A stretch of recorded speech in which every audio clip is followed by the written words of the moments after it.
Ces images de l'Andalousie. Nous sommes dans le sud de l'Espagne.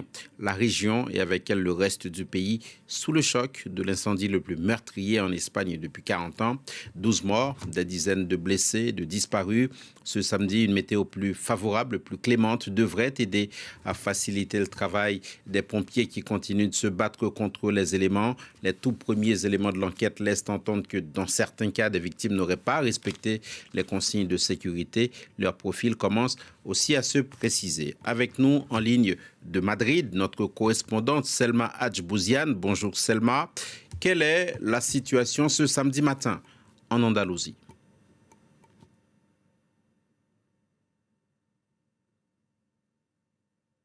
Selma, est-ce que vous me recevez? Oui, vous- oui, oui, bonjour. Oui, comme je vous le disais, tout à fait, cet incendie meurtrier dans la province d'Almeria, au sud-ouest du pays, est toujours pour le moment hors de contrôle. Les vents ont continué toute la nuit, des vents allant jusqu'à 50 km par heure, qui compliquent toujours le travail des pompiers mobilisés sur place. Des vents qui, cependant, devraient enfin commencer à faiblir à partir d'aujourd'hui. Hier, on comptait plus de 3000 hectares ravagés sur toute la zone. Ce matin, ce sont plus de 5000 hectares désormais qui sont partis en fumée.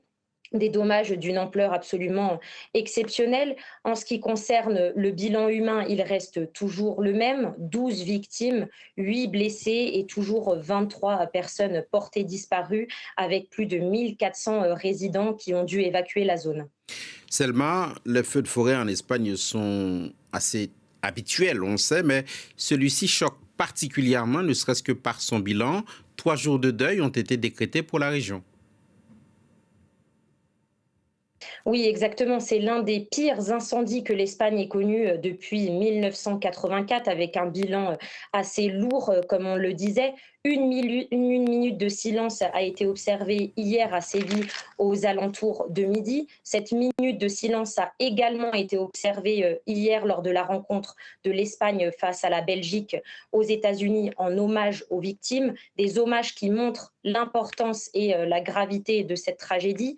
Et par ailleurs, le président de la région d'Andalousie, Juan Manuel Moreno, a décrété 3 jours de deuil jusqu'à ce dimanche soir. Merci beaucoup, Selma Hadj Bouziane à Madrid. Voilà pour l'Espagne.